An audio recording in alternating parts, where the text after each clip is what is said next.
नमस्कार, मैं हूं दिग्विजय सिंह चौहान। आप देख रहे हैं हमारा खास कार्यक्रम जिसमें हम आपको बताते हैं उत्तराखंड की 5 बड़ी खबरें। आज की 5 बड़ी खबरों में हम सबसे पहले बात करेंगे जोशीमठ से आई खबर की, जिसमें जोशीमठ भू धसाव के चलते वहां पर जो असुरक्षित भवन है उनको आज से ध्वस्त करने की कार्रवाई शुरू की जाएगी। अगली खबर में बात होगी सुप्रीम कोर्ट में जोशीमठ को लेकर के कुछ सुनवाई होनी है। उसके बाद बात करेंगे जोशीमठ से ही जुड़ी हुई खबर के बारे में, जहां पर नेशनल डिजास्टर मैनेजमेंट अथॉरिटी के जो अधिकारी हैं मुख्यमंत्री पुष्कर सिंह धामी से मिले, प्लानिंग की गई, चर्चा की गई। अगली खबर में बात करेंगे क्या पहाड़ों की रानी मसूरी भी जोशीमठ की ही तरह धंसने वाली है। और उसके बाद आज की आखिरी खबर बात करेंगे प्रदेश में लगातार बढ़ती ठंड और सरकार का आदेश 15 तारीख तक स्कूल बंद। चलिए सबसे पहले बात करेंगे जोशीमठ भू धसाव को लेकर। जोशीमठ भू धसाव के चलते जो असुरक्षित भवन हैं, जिन भवनों में दरारें आ चुकी हैं, जहां से लोगों को शिफ्ट लगातार किया जा रहा है, उन असुरक्षित भवनों या फिर होटलों को आज से ध्वस्त करने की कार्रवाई भी शुरू की जाएगी। तमाम जो एक्सपर्ट हैं, जो संबंधित विभाग हैं, उनकी निगरानी में ये पूरे ध्वस्तीकरण की कार्रवाई की जाएगी। उत्तराखंड के मुख्य सचिव एस संधू ने ये निर्देश दिए थे कि जो असुरक्षित भवन हैं, जिनको रेड मार्क किया गया है, उनको आज से ध्वस्त करने की कार्रवाई की जाएगी।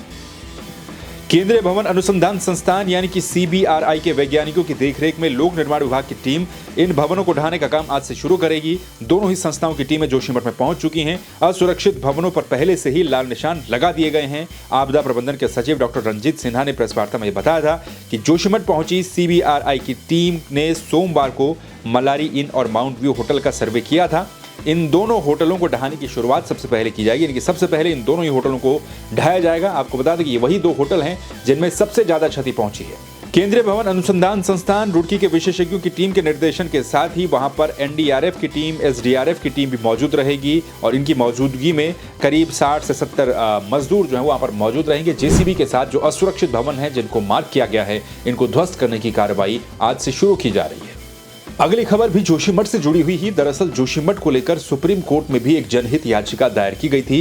इस जनहित याचिका पर जल्द से जल्द सुनवाई करने के मामले में आज सुप्रीम कोर्ट में इसकी सुनवाई भी हो सकती है। दरअसल याचिका इस मामले में दायर की गई है कि जोशीमठ की जो आपदा है, जोशीमठ का जो संकट है, उसको राष्ट्रीय आपदा घोषित की जाए। इस मांग को लेकर एक याचिका दायर की गई थी। इसमें जल्द सुनवाई के लिए इसे सूचीबद्ध करने पर फिलहाल अभी मंगलवार को यानी कि आज इस पर विचार किया जाएगा।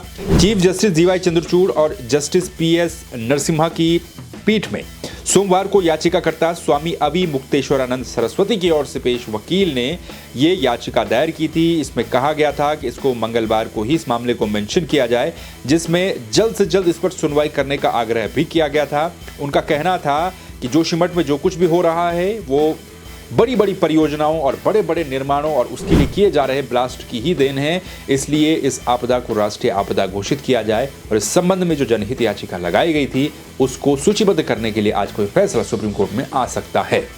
जोशीमठ की तस्वीरों से हर कोई हैरान है। उसके बाद कयास ये लगाए जा रहे हैं कि क्या उत्तराखंड में बाकी के हिल स्टेशन भी या फिर कोई और जगहें भी ऐसी हैं जहां पर इसी तरह की स्थितियां देखने को मिल सकती हैं। इसी बीच पहाड़ों की रानी मसूरी के लंढौर बाजार में भी लगातार भू धसाव काफी समय से देखने को मिल रहा है। यहाँ पर सड़क का एक हिस्सा लगातार धंसता जा रहा है, जिसको लेकर के भी अब लोग चिंतित हैं। दरअसल चिंतित इसलिए भी ज्यादा है क्योंकि हाल ही में जोशीमठ की तस्वीरें जो सामने आई हैं उससे लोगों की चिंताएं बढ़ गई हैं कि कहीं ऐसी स्थिति उनके शहर में भी न आ जाए। मसूरी के लंढौर बाजार में लंढौर चौक से आगे कोहिनूर बिल्डिंग तक का जो हिस्सा है वो कई वर्षों से लगातार धंस रहा है, जबकि कई बार इस रोड को बराबर करने का प्रयास किया गया, लेकिन हर साल ये रोड धंसती जाती है। स्थानीय लोगों का यह कहना है कि इससे आसपास के भवनों को खतरा पैदा हो गया है और जोशीमठ की घटना के बाद लोगों को तो यहाँ पर नींद भी नहीं आ रही है। अभी केवल हालांकि रोड ही धंस रही है, लेकिन अगर स्थिति ऐसी ही रहती है तो कहीं इसका कोई गलत असर न पड़ जाए भविष्य में, ये भी चिंता वाली बात रहेगी। आपको बता दें कि लंढौर क्षेत्र की तलहटी और साउथ रोड पर लगातार पहाड़ का कटान किया जा रहा है। कहीं पर JCB लगाकर सड़क बनाई जा रही है तो कहीं पर खुदान का काम यहाँ पर चल रहा है, जिसके कारण लोग बताते हैं कि ये भू धसाव हो रहा है और ये लगातार बढ़ भी रहा है। इस संबंध में SDM मसूरी शैलेंद्र सिंह नेगी ने भी जाकर के निरीक्षण किया है। उन्होंने कहा है कि संबंधित विभागों और वैज्ञानिकों से इस पूरे मामले की जांच करवाई जाएगी। क्या भविष्य में चिंताजनक विषय होगा या नहीं होगा, इसको लेकर के इसमें जांच करवाई जाएगी और जो भी रिपोर्ट रहेगी उसके आधार पर कार्रवाई की जाएगी। यानी कि अब लाइटली किसी भी भू धसाव या फिर किसी भी मुद्दे को नहीं लिया जा रहा है, खासकर ऐसे सेंसिटिव जगहों पर जहां पर बेतरतीब तरीके से निर्माण कार्य लगातार किए जा रहे हों और उसका जो फल है वो जोशीमठ के रूप में देखने को मिले। वहीं मुख्यमंत्री पुष्कर सिंह धामी के साथ नेशनल डिजास्टर मैनेजमेंट अथॉरिटी के अधिकारियों ने मुलाकात की। इन अधिकारियों ने मुख्यमंत्री से मुलाकात करने के बाद जोशीमठ भूदसाव को लेकर चर्चा भी की और वहां के हालातों पर जानकारी लेने के साथ साथ मुख्यमंत्री को सुझाव भी दिए। दोनों के बीच में ही प्लानिंग की गई कि किस तरीके से जोशीमठ भूदसाव से निपटा जाए। एनडीएमए के अधिकारियों ने मुख्यमंत्री को जोशीमठ क्षेत्र की भौगोलिक परिस्थितियां एवं भूदसाव के कारणों की जांच तथा आपदा राहत में केंद्रीय मदद का भरोसा दिलाया। एनडीएमए के सदस्यों का यह सुझाव था कि भूदसाव क्षेत्र में पानी कहां रुका हुआ है तथा भूदसाव का क्या कारण है, इसका पता लगाया जाना सबसे ज्यादा जरूरी है। इसके लिए सभी संबंधित संस्थाओं के वैज्ञानिकों का सक्रिय सहयोग लिया जाएगा, ये उन्होंने कहा है, ताकि इस समस्या का समाधान जल्द से जल्द हो सके। साथ ही आपदा पीड़ितों के पुनर्वास के लिए भी जो चयनित स्थल है उनका भी भूगर्भीय सर्वेक्षण किया जाए। इस दिशा में कार्य योजना बनाए जाने पर भी जोर उन्होंने दिया।